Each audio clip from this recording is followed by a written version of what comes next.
Coming up next, should you quit to further your career? And then we're going to look at the new U.S. job numbers. We have some fun on Momentum Monday. And, of course, we take your calls. And it all starts right now.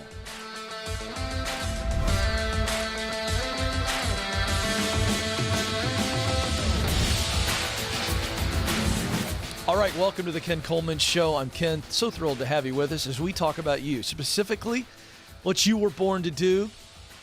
Not only to figure out what that is, what is that unique contribution in your work where you are in that sweet spot, you're using what you do best to do work you love, to produce results that matter to you. How do we maximize that? Is the dream job possible? And how do we go about getting it? And then truly working like very few people work. You love it. You're making the paycheck and you're experiencing tremendous purpose. That's what we do here, 844-747-2577. That's the phone number.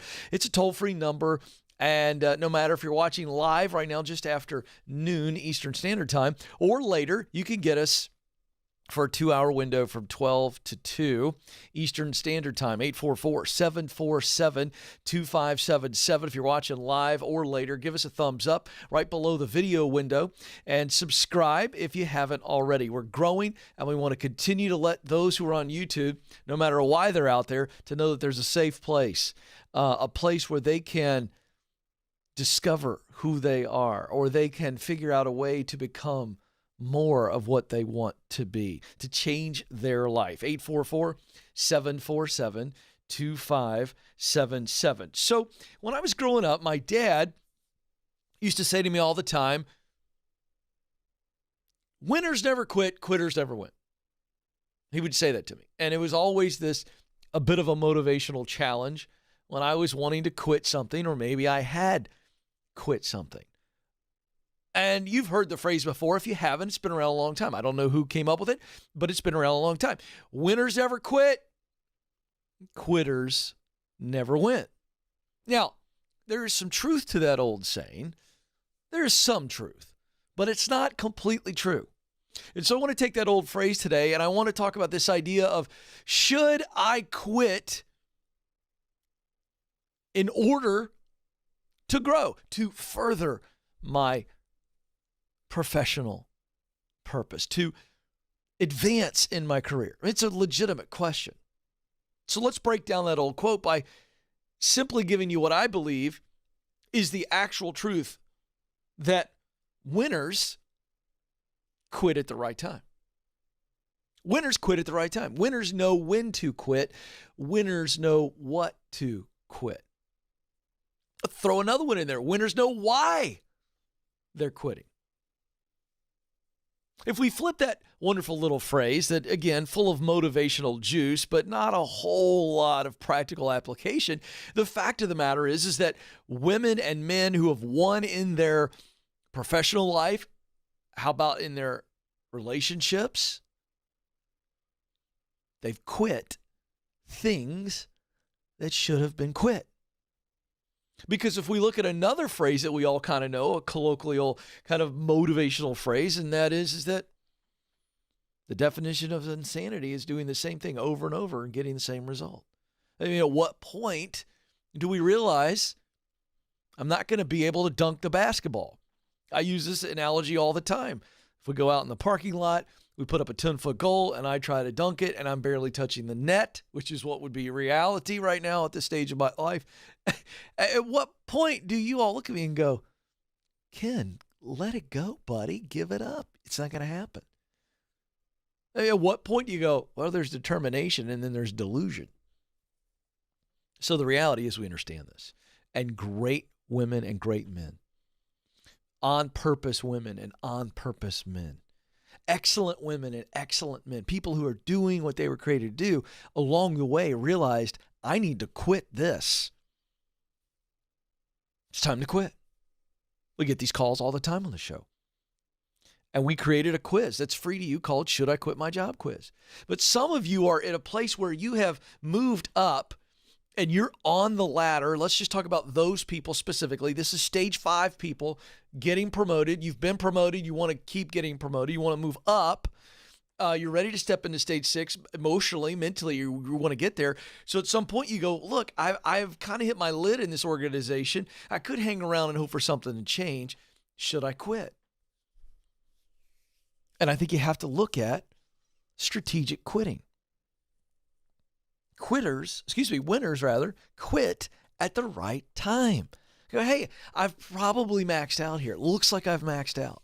And so instead of sitting around for 2 years, hoping that something slight changes and all of a sudden opens up a new lane, say, you know what, it's time to quit. And I'm going to quit strategically. I'm going to quit intentionally. Not intentionally say, I quit. I'm saying I'm quitting the now in order to step into the next. It's strategic. Hey, I've got to go do this. I may have to take 2 steps back, but it's a strategic quit. I want to pivot. I need to pivot. In order to pivot most successfully, I've got to back off a little bit of what I make. I don't want to, but that may be the case. Or I may need to make a lateral move financially, but it is putting me on a different ladder so that I can climb to where I want to go. So I really want to make you think about quitting, because there's this, it's a mindset that we have. It's been drilled in us that quitters are losers. And I'm telling you, every winner I've ever met has known when to quit. How many winners in life do you know, or that you've read about, or maybe you've watched a documentary where they were losing? They were losing. And they realized, I'm going to have to quit this and I'm going to rebound. I see it in sports with coaches. I see it in business. I see it throughout history and politics. People have been in a losing situation, and instead of going down with the ship, they said, it's time to jump ship. I got to go. There's no honor in going down with the ship. And so think about that today. Do you need to quit to actually move ahead? 844-747-2577 is the phone number. 844-747-2577. All right, Joe has sharpened the pencils. I always get excited when I see a brand new pencil. This particular pencil, the eraser hasn't been used. We've got a sharp thing here, and boy, I get excited. I get a little extra juice when I got a new pencil. Oklahoma City, Oklahoma is where we go to start it off. John joins us there. John, you're on the Ken Coleman Show. Hey, Ken, how are you? I'm living the dream, John, and I got a fresh pencil. I'm ready to go. What are we doing today? Hey, okay, so I started at my job about 4 years ago. I've been going up the ladder, and the higher I've got up the ladder, the more I have just not enjoyed it. And it's actually put a lot of stress on me, and to the point that I've started having, like, panic attacks. I've had to go to the ER a few times to handle it. So I took your assessment after my first episode. Got a purpose statement, got an idea of where I wanted to go. I've narrowed it down to, 2 options. Good. Fantastic, but by the way. They both require 4-year degrees. And where I'm at financially, I can't really afford to quit and go get a 4-year degree. I got it. Okay. So we need to dive in here and scheme a little bit. So what are the 2 ideas? So one of them is music education. Okay. And the other one is music therapy. Tell me more about each. And what I mean by that is, don't limit yourself right now, right? We got to figure out how to get you there already. We're going to dive into that momentarily. But tell me, just as we sit here today, what's the pinnacle in music education, or you think it would be the dream job in music ed? Well, that's the tricky one, is both of these I know are my sweet spot, but I don't know which one would be the dream. Okay. No, but I'm saying with each one. So let's say today in an alternate reality, I just made music education happen. What would be that gig that feels really good in music education? Specifically, I would want to work with children. Okay. I would want to work in an elementary school teaching music to children. Great. That's what I was getting at. Okay, so we got that one. All right, now in music therapy, tell me that dream scenario there. That'd be the same concept. I think I would like to work in a hospital, in a children's hospital. Okay, that is amazing. Do you have a 4-year degree now? No, I don't. I just have a few college credits. Okay, gotcha. And so in order to teach, yeah, so in both of these situations you have to have, is it a music, are they separate degrees or the same degree? Well, the good news is the first 2 years I'd be studying the same stuff, so I have 2 years to figure it out, which direction I would want to go. Oh, yeah. Yeah. Well, we can figure that out before you even start. I'm going to help you with that in a second. That's the good news. All right.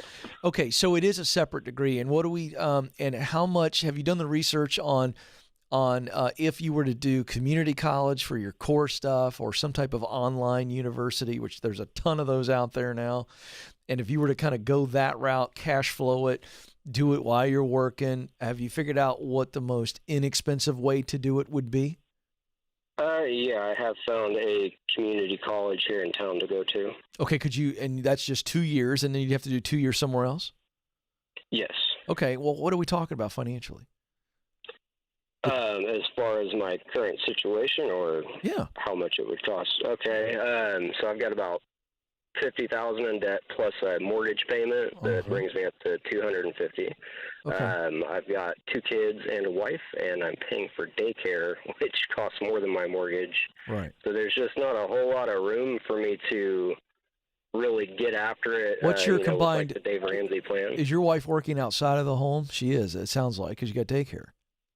Yeah, she is working full time. What is your combined household income? It's right around 100, so it's a pretty good income. Yeah, you guys make good money, and the debt you have. We at Ramsey Solutions, we'd love for you in baby step 6 to pay the house off, but we don't count that initially, and so you've got $50,000 in debt. Okay, are you guys actively trying to pay that off? Yeah, we just started a few months ago. Okay, what do you think's the payoff date on that $50,000? I'd like to say about a year and a half. That's not bad at all. So what is the cost? What's the cheapest option between community college and then the rest of the credits that you're going to need at a 4-year school? What's the cheapest option all in? Have you run the numbers? I have not run the full numbers. You have to. Right now, that it's too scary for you. It's too insurmountable. They can hear it all over you. You just go, there's no way I can do this. But that's just simply not true. A year and a half from now, you're going to be debt-free. And then, I don't know what, 6 months, 5 months later, you're going to have a fully funded emergency fund? Yes or no? That's the plan, yes. Yeah. So wait a second. Once you get there, you can be cash flowing the schooling. Community college isn't that much money, right? Right. So here's the problem. You don't have to tell me on this phone call, but you got to go do your homework. In Oklahoma City, what are your options? Can you get it all online? Can you do it all online? The answer is yes. You could get that music degree online. You don't have to stop working. Is it going to be hard? Yeah. Are you going to have to balance taking classes and going to school online, having a full-time job, being a hubs and a dad? Yes. But can you do it? Absolutely you can. Is it going to take a little longer than you would like because of your debt and the fact that you got to cash flow it? Yes. Could you work a second job? Could you get a better day job, making more money and fast forward all of this? The answer to that is also... Yeah, that's another thing that I'm looking in, is trying to get a different job that fits a little closer to my sweet spot. There you go. I'm kind of in the opposite role right now. Right. I'm just struggling to find what that is. Yeah, but John, listen to me. You make $100,000 combined. You guys getting on a budget and saving more, spending less, you making more money, fast forwards this whole thing to the point that in 3 to 4 years max, you're in one of these dream jobs. Do you see that that's possible, yes or no? Yes.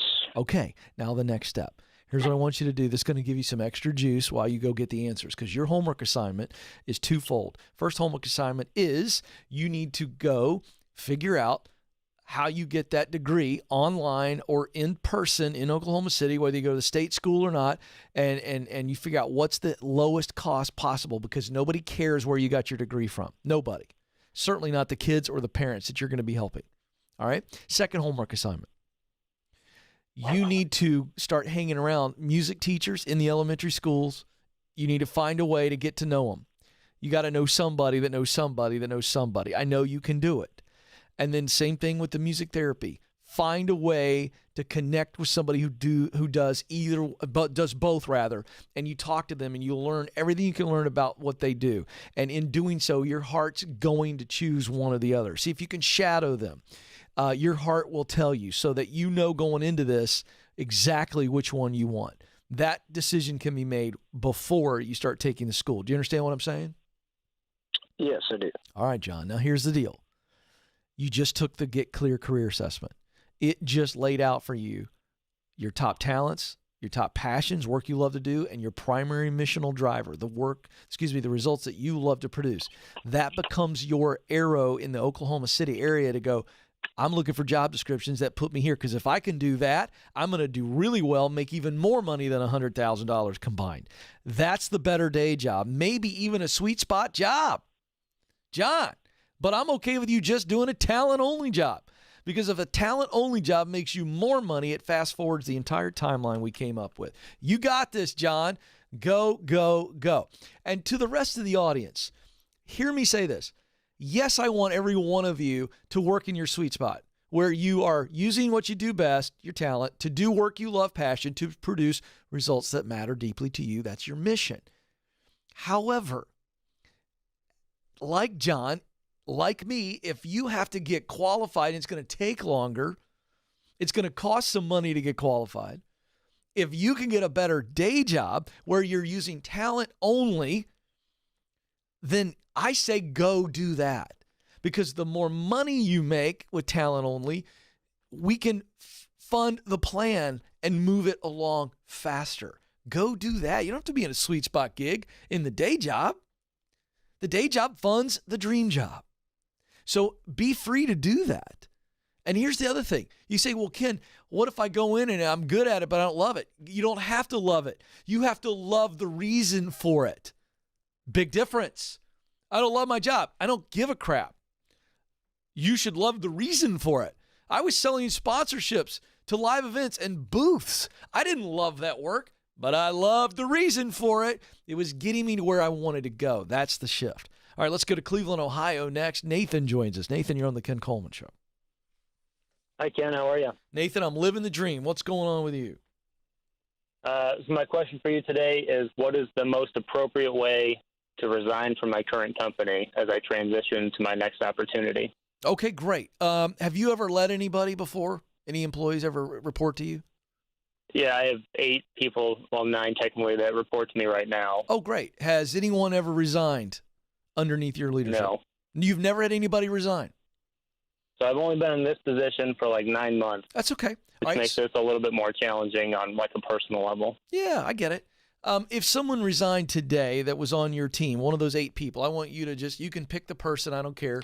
But I want you to tell me right now, don't do too much thinking, just feel this answer. How would you want them to resign? If they came and met with you, how would you want them to handle it? I think I want them to like sit down privately with me and just kind of like walk through why it's good for them so I can support them through that. Yeah. What else would you want them to do? The catch here, I guess, is I'd be going to our biggest competitor. So I didn't ask you that. You got hurt feelings. You got ahead of me, Nathan. You got ahead of me. That's okay, man. It's all good, bro. I know. You see what I'm trying to do? Since you jumped ahead of me, we'll stay there. That makes sense. I want you to resign the way that you would want someone to resign to you. Seriously. Okay. I'm not trying to be cute. I think what's really going on is you feel like they're going to think you're a bad person because you're leaving to go to a competitor. And I get that. But is this the right move for you or not? 100%. Have you been ethical the entire time? Yes, and I intend to be ethical until I resign, obviously. Exactly. And then every day after that, of course. But exactly. Are you a classy guy who tries to be a gentleman, who tries to do the right thing? Absolutely. Yeah, don't worry about it. I think really what you're calling about, if I may be so bold, I think you're going, am I a jerk, Ken, for doing this? I think that's what you really want to know. I could be wrong. Yeah, I mean, I would agree with that. I think that's what it comes down to. It's just, I made a lot of friends over the last 6 years as I built my career at this company. And Yeah. I don't want them to feel jaded because it has nothing to do with them. Yeah. Nathan, It's is a it good opportunity? Yeah, I get it. And so we've already established that this is the right move for you. So there's only one other question. Is it possible that if you handle yourself with high integrity, which you are going to, and you also are classy in how you share the news, is it still possible that some people will be jaded and say negative things about you? Is that possible? Absolutely, and that's a risk I have to be willing to take. But, you answered my next question. Is that worth it? And the answer has to be yeah. Absolutely. Yeah. Nathan, you got this, man. You're a good dude. Hear me say, Nathan, you are a top-notch, classy dude, and it sucks to deal with the confrontation of quitting. You are not a unique, weird person who feels this way. The reason you feel this way is because it's kind of hard for most people. Now, Alex, the producer, and I have been looking at some fun videos on TikTok. Whoa! There's some people that have zero problem with confrontation and quitting, all right? We're going to have some fun with that, I think, in the future. But most people, resigning is a really, really not fun confrontation. It's not fun. And so what happens is we start to question everything around it because you go, oh, this doesn't feel good. That doesn't seem right. Guess what? That's normal. And you got to ask yourself the question, is this the right move for me? How would I want someone to quit me? And then act on it. And know that you cannot control what anybody says when you're gone. By the way, news for you, you can't control what they say about you when you're there. I get it. We all want to be liked and loved and all that, but good gracious, do what's best for you. Step forward. 844-747-2577. Hey, we have been giving away this really awesome giveaway. It's called the Job Search Giveaway. We just announced it last week, so I want to tell you about free stuff, okay? Resume templates that we have at kencoleman.com. They sell really hot. We have 6 templates based on my resume guide. Well, we're giving away those to 400 of you. And one of the 400 who's going to win the resume templates are also going to win an advanced reader's copy of my new book, From Paycheck to Purpose. I'll sign that for you as well. You get to enter once a day. And these resume templates could be for you or for somebody else. So jump on this right now, kencoleman.com/giveaway, kencoleman.com/giveaway. It's the job search giveaway. It's going to help you stand out. So right now, all you got to do is go to kencoleman.com/giveaway, and you can enter once a day. So go, go, go. Okay, quick break. When we get back, we're going to jump right back into the show. Got some awesome celebrations, some Momentum Monday stories that I can't wait to share, and we're going to dive into the news as well. This is the Ken Coleman Show.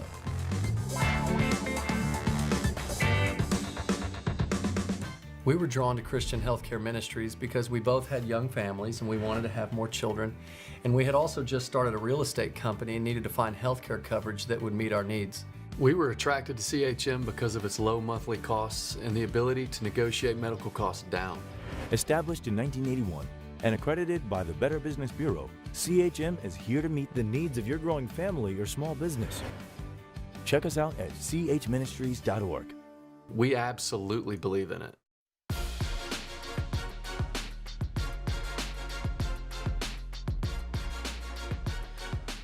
Welcome back to the Ken Coleman Show. So they're calling 2021 the Great Resignation. People leaving, people changing jobs. I mean, that means people are applying like crazy, supposedly, right? We still have this huge gap. So it's really interesting to see how this is all going to shake out. But for those of you that are considering making the move, I mean, here we are. We're coming up on, it's unbelievable how quickly we're going to be in 2022. Now, that'll blow your mind. And so I want you to have more positive mojo about applying, because I know it's yucky with the unknown, and there's nothing more awful than submitting a resume. You get excited when you hit go, right? And then you hear nothing at all, or you hear something and then it's spotty and you never get an interview and you're going, what's wrong with me? Nothing. We live in the age of artificial intelligence, and so many resumes never get seen. That's why you need to go with my friends at ZipRecruiter. ZipRecruiter is the #1 rated job site in the U.S. They're on a mission to connect you to your next great opportunity. And they don't keep you in the dark. Every time your application gets viewed or given a thumbs up, or your contact info was revealed, they'll send you a status update email so you know exactly where you stand in the hiring process. It's easy and it's free. Sign up for free at ZipRecruiter.com/Ken. That's ZipRecruiter.com/Ken. It's the right way to do this. I don't know why you wouldn't add it. There's no catch, by the way. It's free to you. Companies are paid ZipRecruiter, so that's a lot of fun. All right, so let's do this. I love giving updates on you, the people, to you, the people. We like to call it Momentum Monday. All right, Tina emailed the show, ask@kencoleman.com. She said, hey, Ken, I wanted to let you know my friend used your hiring tools and was offered a position via email this morning at 11 a.m. She then accepted the offer at 1:30 p.m. Now, that makes me really happy, but I feel like I got to put out a disclaimer. I am not in any way promising those kind of results. That's nuts. That's great. You know, I mean, I don't know that the turnaround is going to always be that fast. You get offered. Some people like to sit on it for a day. Some people like to take it right away. But that's great. I love that she was offered the position and accepted 2.5 hours later. I love that. And I would point out that most of our, in fact, almost all of the hiring resources, the Get Hired resources, are free at kencoleman.com. It's the resume guide, the how to win the interview guide, and then the touchpoint timeline, how to follow up. All of those are free resources at kencoleman.com. Just click on resources. Okay, David also wrote in via the ask@kencoleman.com email. Hey, Ken, I'm writing in to tell you that I used your free resume template when applying for my new position. I realized after the fact that the first name I put under who I know was actually the name of the person I'm replacing. It turns out who I know plays a significant part in today's job market. That's why we put that at the top of the resume. When we first put this resume template out with the free guide at kencoleman.com, I just mentioned it, people would call the show on a regular basis and go, hey, quick question.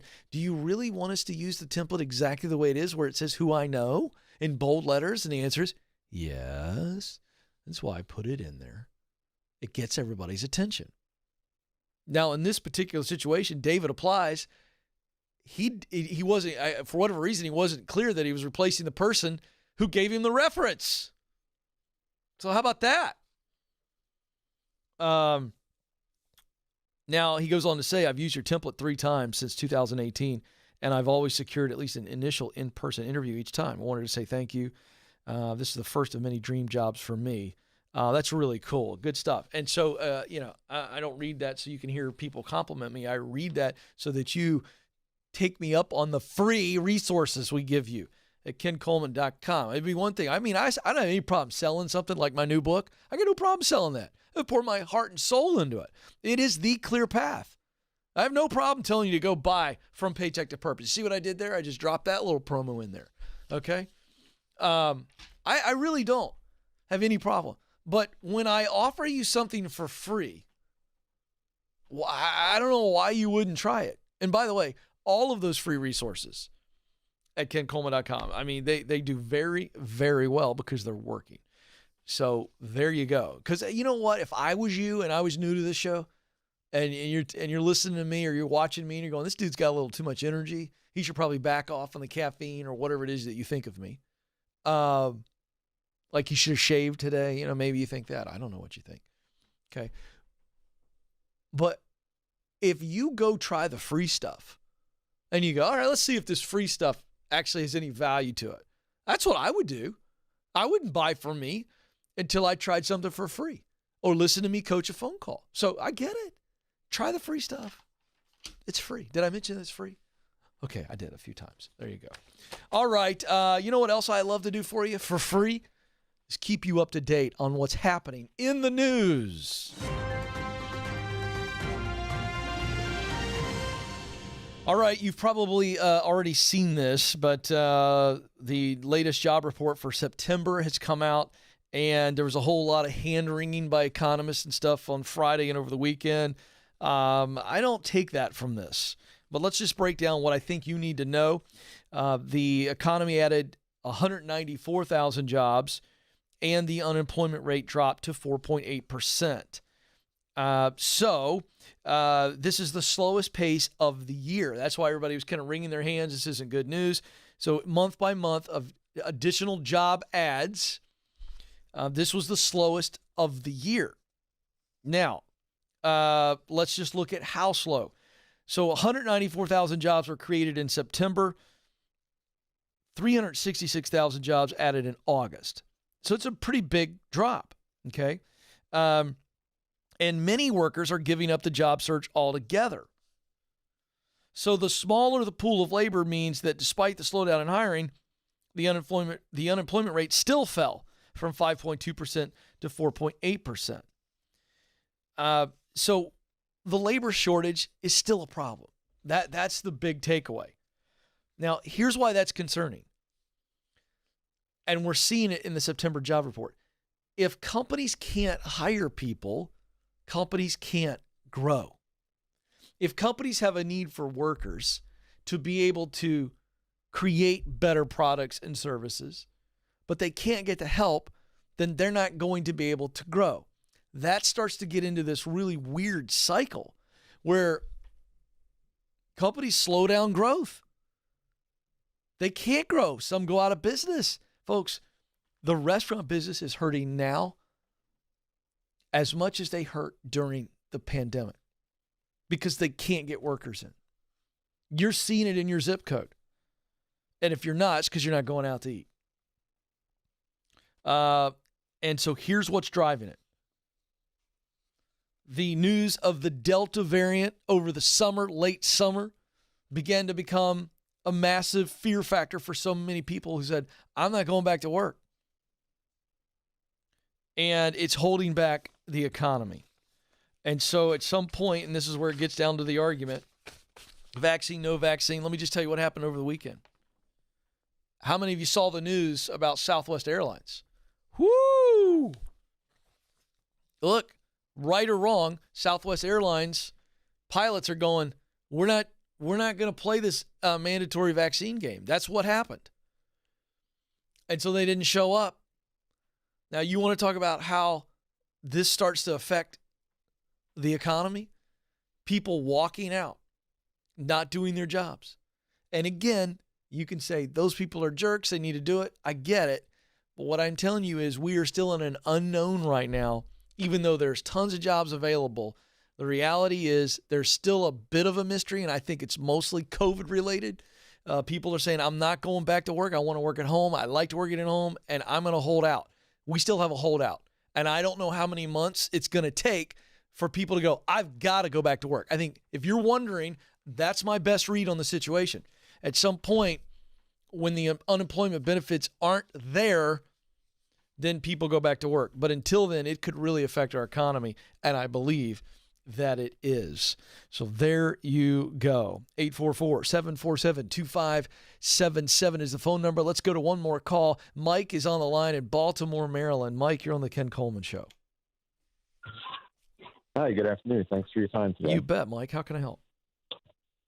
So I had a quick question, and it's I'm not really sure how to word it, but I have a promotion at work. I'm a teacher. I was promoted to director, and I'm really struggling with the confidence of coaching peer members, teachers, calling meetings, all that stuff. It's almost a feeling of like, who am I? Who will they listen? Almost like an imposter syndrome kind of thing. Yeah. Like, obviously I have the credentials to be there because Sure. I'm there. Yeah. And my supervisors have faith in me because They offered it. they hired me. Yeah. They offer it, right? But like internally, like I'm having trouble fighting that that feeling that like I'm not worth it. So I was wondering if you had any good recommendations on that. Yeah, I think we have to break it down real quick. You've been in the classroom teaching for how many years? 7. 7 years. And have you officially taken this position? I didn't quite pick up on that. Yes. You have taken it. How long have you been in the position? Yes. 8 months currently. Oh, okay. Wow. Okay. I didn't pick up on that. And so, sorry, I didn't. That's okay. That. But That's even okay. at 8 months, it's still yeah, it's still a struggle that I have. Well, is it a struggle that's actually now manifesting itself where people are going, when I have meetings with Mike, I don't understand what he's saying. He's not clear with me. He's not coaching me. Because your role is to kind of lead other teachers now and help them win, correct? Yes. Okay. So is there actual balls that are being dropped in the role because of your doubt?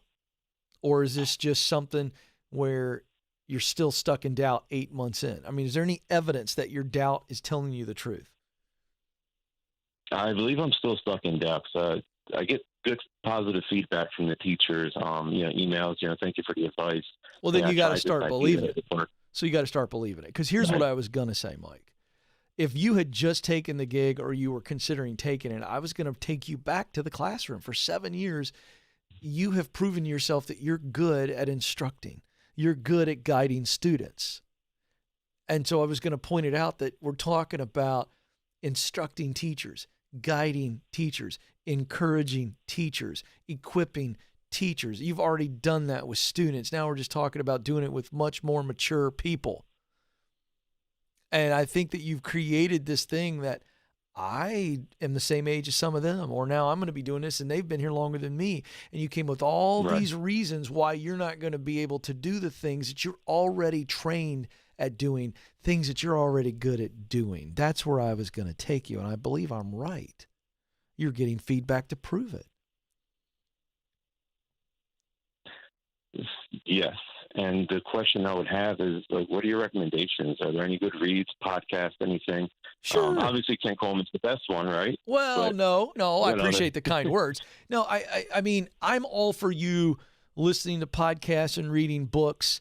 Certainly anything on imposter syndrome, which is a made-up fancy thing. Basically, it's just good old-fashioned doubt. But if you don't mind, I mean, you've heard me talk about this on the show. I mean, I'm trying to address it right now. Doubt is either fear and doubt are cousins. And so doubt is either protecting us by telling us the truth, or doubt is holding us back by lying to us. And I think you and I are already clear that it's lying to you. And this position you're in is truly about influence and service. So I'm going to try to reframe the position for you to where you go, oh, I'm actually holding myself in the right context. I think you've been outside of the proper context. In your current role, your job is to influence and your job is to serve. In my opinion, those are the two key words. Would you agree or disagree? You want to add a word? Add a word. I would agree. And develop. Great.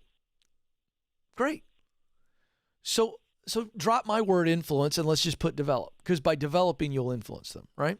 So develop and serve. You have everything you need to be able to develop and serve. You have all the talent. You have all of the passion, and you have all of the mission to develop and serve. True or false? True. Okay, then. So you need to stop fretting and start focusing on how to offer them more in those two areas. You're too busy thinking, and you need to start doing. You're too busy wringing your hands. Oh, am I developing them well? Oh, am I serving them well?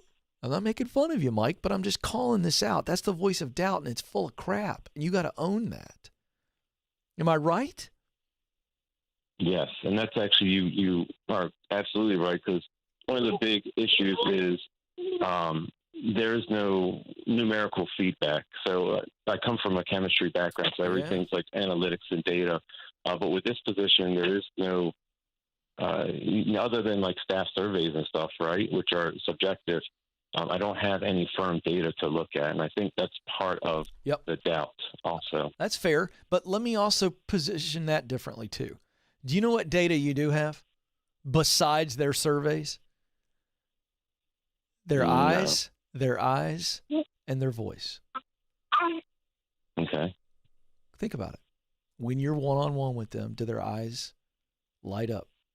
When you encourage them, tell them how great they're doing. When you say, hey, you told me you wanted to grow in this area, and so I went and found a great book for you. I found a great training course for you. I mean, at the end of the day, how do you help them develop as great teachers so they grow in their career? How do you serve them? By just simply going, hey, how's your family life? Everything okay? I mean, at the end of the day, their eyes lighting up because they feel noticed, they feel loved, they feel valued, they feel served. There's one piece of data. And then they're going to give you that feedback by going, thank you, and sending you a note or writing an email after a meeting. You're making this thing too complicated. You got to start paying attention to people signs. There's your data. And you're really good at this. So each individual member that you are coaching and leading as a teacher, dream with them. Ask them, how do you want to grow? Where do you want to grow? Because it's my job to help you do that. They got to see you as their accelerator. How do I accelerate you? How do I serve you? So they need to feel like when they're down, they can come to you and dump all kinds of crap on you. And you can go, hey, man, I've been there. Hey, lady, I've been there. You got it? Yeah, it makes sense. I like the idea of in the moment looking in their eyes and, paying attention to their facial expressions. Yeah. You've made this thing too complex. Simplify. Develop and serve. Develop and serve. You know what I want you to do? I want you to get one of those markers that you can erase, and I want you to write on your mirror for 1 week. Will you do this? You can keep it as long as you want to, but for 1 week, will you commit to having on your mirror in the morning, develop and serve? If you'll do that, and every morning before it's like you're getting ready, you see develop and serve, and it becomes a mantra. Develop and serve. Am I developing? Am I serving? Am I developing? Am I serving? I think that's going to get you through. You got this, Mike. You're a stud. I believe in you. My time's almost up. But remember this, Mike and everybody else, you matter. And you do have what it takes to be great. This is the Ken Coleman Show. Press on.